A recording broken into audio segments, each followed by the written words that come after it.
Chapter 2. "No way!" shrieked Tetchy Tess, slamming down the phone.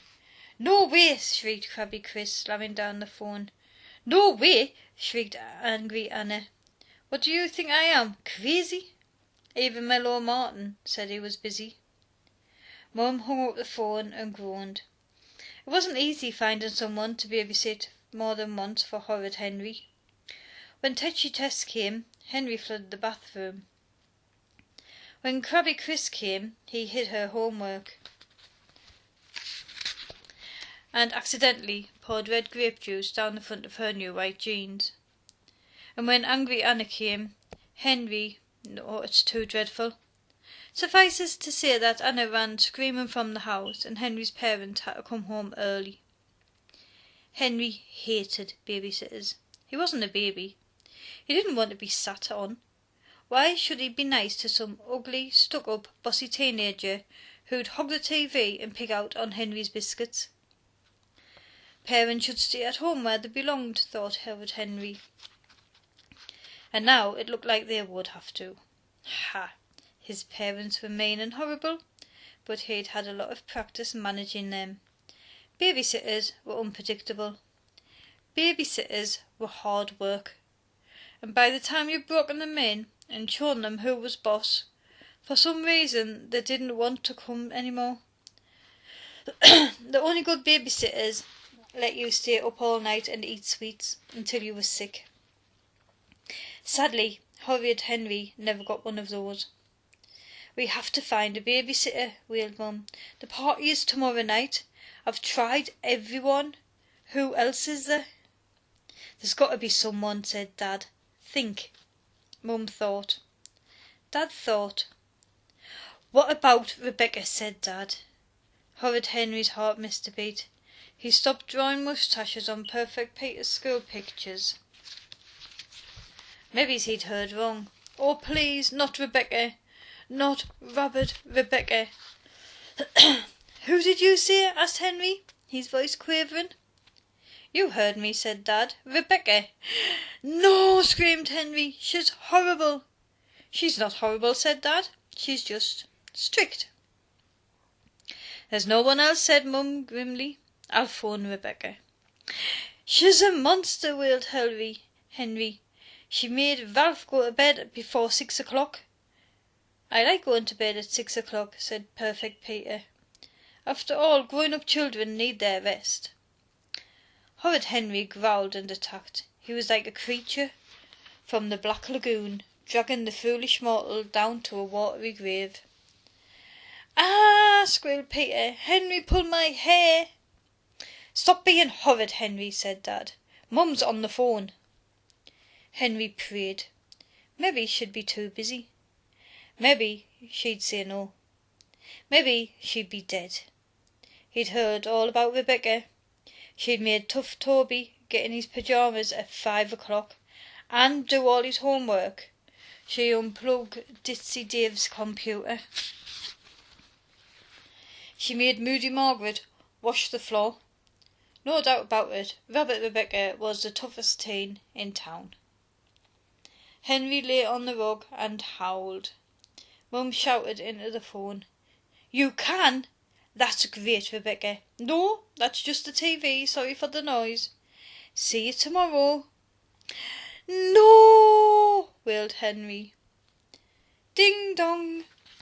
"I'll get it," said Perfect Peter. He skipped to the door. Henry flung himself on the carpet. "I don't want to have a babysitter," he wailed.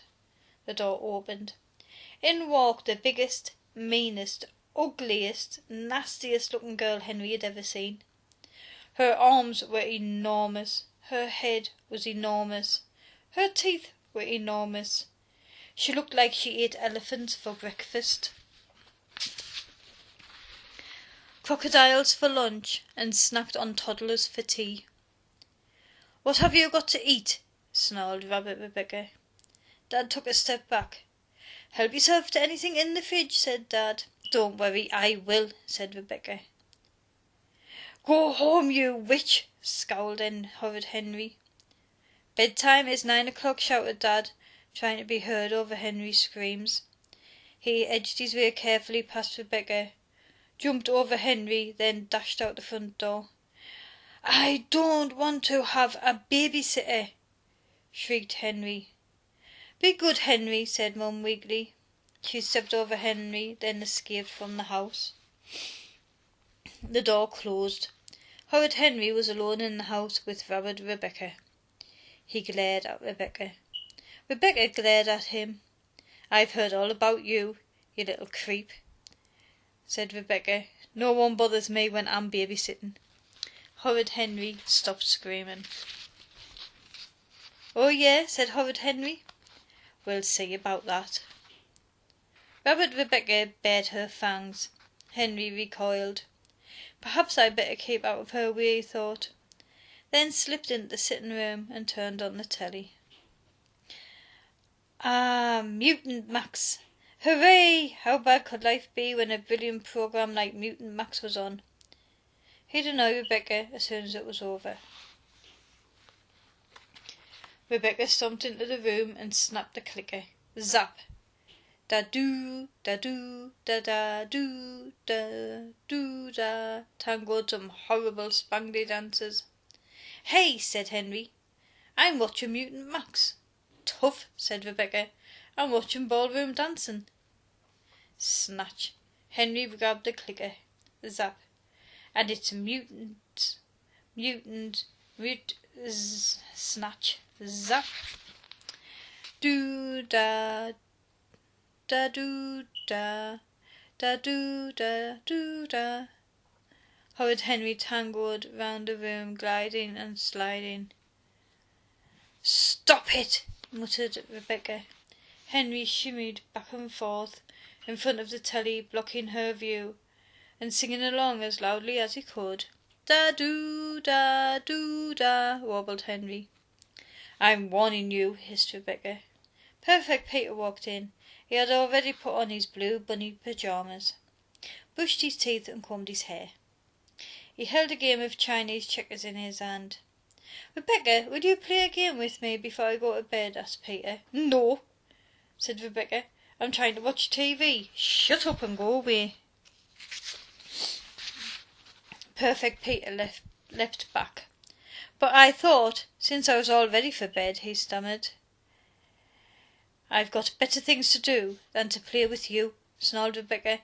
"Now go to bed this minute, both of you." "But it's not my bedtime for hours," protested Henry. "I want to watch Mutant Max." "Nor mine," said Peter timidly. "There's this nature programme." "Go!" howled Rebecca. "No!" howled Henry. "Rah!" roared rabid Rebecca. Horrid Henry did not know how it happened. It was as if Fiery Dragon's breath had blasted him upstairs. Somehow he was in his pyjamas, in bed, and it was only 7 o'clock. Rabid Rebecca switched off the light. "Don't even think of moving from that bed," she hissed. "If I see you, or hear you, or even smell you, you'll be sorry you were born. I'll stay downstairs, you stay upstairs, and that way no one will get hurt." Then she marched out the door and slammed it.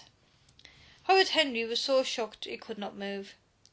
He, Horrid Henry, the bulldozer of babysitters, the terror of teachers, the bully of brothers, was in bed, lights out, at 7 o'clock.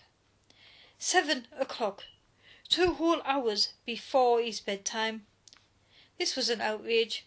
He could hear Moody Margaret shrieking next door. He could hear Toddler Tom zooming around on his tricycle. No one went to bed at 7 o'clock, not even toddlers. Worst of all, he was thirsty. So, what if she told me to stay in bed, thought Horrid Henry. I'm thirsty. I'm going to go downstairs and get myself a glass of water. It's my house and I'll do what I want. Horrid Henry did not move. "I'm dying of thirst here," thought Henry. "Mum and Dad will come home, and I'll be a dried out old stick insect boy. Will she be in trouble?" Horrid Henry still did not move. "Go on, feet," urged Henry. "Let's just step on down and get a little glass of water." So what if the Bogey Babysitter said he had to stay in bed? What could she do to him? She could chop off my head and bounce it down the stairs, thought Henry. Well, let her try. Horrid Henry remembered who he was, the boy who'd sent teachers shrieking from the classroom, the boy who destroyed the demon dinner lady, the boy who had run away from home and almost reached the Congo. I will get up and get a drink of water, he thought. Sneak, sneak, sneak. Horrid Henry crept past the bathroom. Slowly he opened it. And then slowly he opened the door a bit more and slipped out. Ah! There was Rabbit Rebecca sitting at the top of the stairs. It's a trap, thought Henry. She was lying in wait for me. I'm dead. I'm finished. They'll find my bones in the morning. Horrid Henry dashed back inside his room and awaited his doom. Silence. What was going on? Why hadn't Rebecca torn him apart limb from limb? Horrid Henry opened his door a fraction and peeped out. Rabbit Rebecca was still sitting, huddled on the top of the stairs. She did not move. Her eyes were fixed straight ahead. Spider, she whispered, and pointed at a big hairy spider in front of her with a trembling hand. It's huge, said Henry. Really hairy and horrible and wriggly and... Stop! Screamed Rebecca. Help me, Henry, she begged. Horrid Henry was not fearless leader of the pirate gang for nothing. If I risk my life and get rid of the spider, can I watch Mutant Max? Said Henry. Yes, said Rebecca, and stay up till my parents come home. Yes, said Rebecca, and eat all ice cream in the fridge. Yes, screamed Rebecca. Just get rid of that deal, said Horrid Henry. He dashed to his room and grabbed a jar. Rabbit Rebecca hid her eyes as Horrid Henry scooped up the spider. What a beauty! It's gone, said Henry. Rebecca opened her beady red eyes. Right, back to bed, you little brat. What? Said Henry. Bed? Now! Screamed Rebecca. But we agreed, said Henry. Tough, said Rebecca. That was then. Traitor, said Henry. He whipped out the spider jar from behind his back and unscrewed the lid. On guard, he said. Ah! Whimpered Rebecca. Horrid Henry advanced menacingly towards her. No, wailed Rebecca, stepping back. Now get in that room and stay there, ordered Henry. Or else. Rabbit Rebecca skedaddled into the bathroom and locked the door. If I see you, or hear you, or even smell you, you'll be sorry you were born, said Henry. I already am, said Rabbit Rebecca. Horrid Henry spent a lovely evening in front of the telly.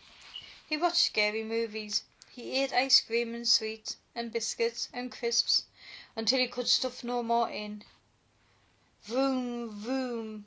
Oops! Parent home! Horrid Henry dashed upstairs and leapt into bed just as the front door opened. Mum and Dad looked around the sitting room, littered with sweet wrappers, biscuit crumbs and ice cream cartons. You did tell her to help herself, said Mum. Still, said Dad, what a pig. Never mind, said Mum brightly. At least she managed to get Henry to bed. That's the first. Rabbit Rebecca staggered into the room. Did you get enough to eat? Said Dad. No, said Rabbit Rebecca. Oh, said Dad. Was everything all right? Asked Mum. Rebecca looked at her. Can I go now? Said Rebecca. Any chance you could babysit on Sunday? Asked Dad hopefully. What do you think I am? Crazy? Said Rebecca. Slam. Upstairs, Horrid Henry groaned. Rats. It was so unfair. Just when he had a babysitter beautifully trained, for some reason they wouldn't come back.